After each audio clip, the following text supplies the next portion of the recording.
ಭಗವಂತ, ನನ್ ಗಂಡ ಹೋದಾಗಿಂದ ಪ್ರತಿ ಕ್ಷಣನೂ ನಿನ್ನ ನಂಬಿ ಬದುಕ್ತಾ ಇದ್ದೀನಿ. ನನ್ ಕಷ್ಟ ಸುಖ ನೋವು ನಲಿವಲ್ಲಿ ಯಾವಾಗ್ಲೂ ನೀನ್ ನನ್ ಜೊತೆಲಿದ್ಯಾ ಅನ್ನೋ ಧೈರ್ಯದಲ್ಲಿದ್ದೆ. ನನ್ ಮಗ ಆ ತುಳಸಿನ ಮದುವೆ ಮಾಡ್ಕೋಬೇಕು ಅಂತ ಅದೆಷ್ಟು ಪೂಜೆ ಮಾಡಿಸ್ದೆ, ಅದೆಷ್ಟು ಅರ್ಚನೆ ಮಾಡಿಸ್ದೆ ನಿನಗೆ. ಇನ್ನೇನು ಎಲ್ಲ ಆಗೋ ತರನೇ ದಾರಿ ತೋರಿಸಿ ಕೊನೆಗೆ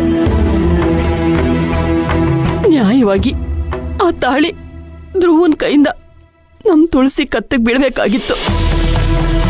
ನಮ್ಗೆ ಅನ್ಯಾಯ ಮಾಡ್ಬಿಟ್ಟಿಯಲ್ಲ ತಂದೆ, ಅನ್ಯಾಯ ಮಾಡ್ಬಿಟ್ಟಿಯಲ್ಲ. ಸರಿನಾ ಇದು?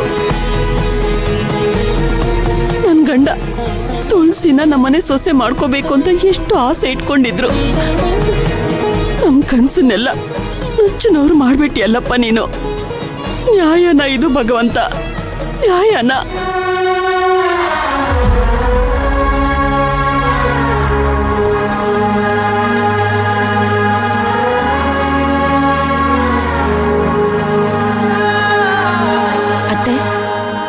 ಹೇಗಿದ್ದೀರಮ್ಮ? ಚೆನ್ನಾಗಿದ್ದೀರಾ? ಚೆನ್ನಾಗಿದ್ದೀರಾ ಅಂತ ಕೇಳ್ತಾ ಇದ್ದೀರಾ? ಹೇಗ್ ಚೆನ್ನಾಗಿರೋಕ್ ಸಾಧ್ಯ? ಅವತ್ತು ನಿಮ್ ಬಾಯಿಂದ ಅಂತ ಶಬ್ದ ಬಂದ್ಮೇಲೆ ಹೇಗ್ ಸಾಧ್ಯ ನಾವು ಚೆನ್ನಾಗಿರೋಕೆ? ನಾನೇನಮ್ಮ ಹೇಳ್ದೆ? ಏನ್ ಹೇಳ್ದೆ ಅಂತ ಕೇಳ್ತಿದ್ದೀರಾ ಸ್ವಾಮಿಗಳೇ? ಅವತ್ತು ಮದುಮಗಳು ಹೆಸರನ್ನ ತುಳಸಿ ಅಂತ ಹೇಳೋದ್ ಬಿಟ್ಟು ಮಹಿನಾ ಅಂತ ಹೇಳಿದ್ರಿ. ನೀವ್ ಹೇಳ್ದಾಗೆ ನನ್ ಮನೆ ಸೊಸೆ ತುಳಸಿ ಆಗ್ಲಿಲ್ಲ, ಆ ಮೈನಾನೇ ಆಗೋದ್ಲು. ನಾನ್ ಹೀಗೆ ಹೇಳ್ತೀನಂತ ತಪ್ಪು ತಿಳ್ಕೊಬೇಡಿ.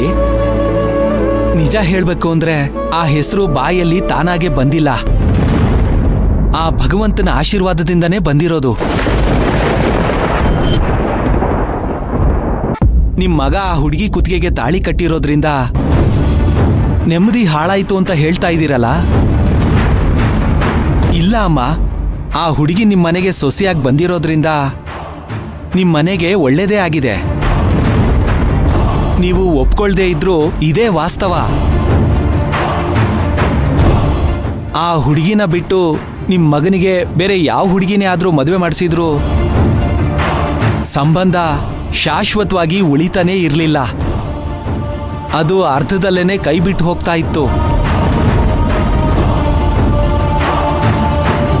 ಮೈನಾಗೂ ನಿಮ್ ಮಗನಿಗೂ ಇರೋ ಸಂಬಂಧ ಅಷ್ಟು ಗಟ್ಟಿಯಾಗಿದೆ. ಈ ತರ ಜಾತಕ ಹೊಂದಾಣಿಕೆಗಳೆಲ್ಲ ಕೋಟಿಗಳಲ್ಲಿ ಒಂದು ಹೊಂದಾಣಿಕೆ ಆಗೋದು. ಇದು ಜನ್ಮ ಜನ್ಮದ ಅನುಬಂಧ ಅಮ್ಮ. ನೀವು ಅದ್ರ ಬಗ್ಗೆ ತಲೆ ಕೆಡಿಸ್ಕೊಳ್ದೆ ನೀವು ಸಂತೋಷವಾಗಿ ಆ ಹುಡುಗಿನ ನಿಮ್ಮನೆ ಸೊಸೆ ಅಂತ ಮನೆ ತುಂಬಿಸ್ಕೊಳ್ಳಿ.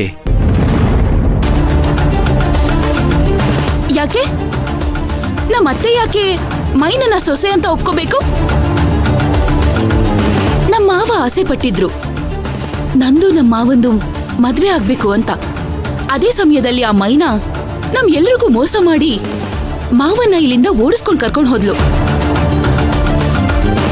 ನಮ್ಗೆ ನಮ್ ಸಂಬಂಧಿಕರ ಮುಂದೆ ಅವಮಾನ ಆಯ್ತು. ತಲೆ ತಗ್ಗಿಸ್ಕೊಂಡ್ ನಿಂತಿದ್ವಿ. ಅದನ್ನೆಲ್ಲ ಮರಿಬೇಕು ಅಂತೀರಾ?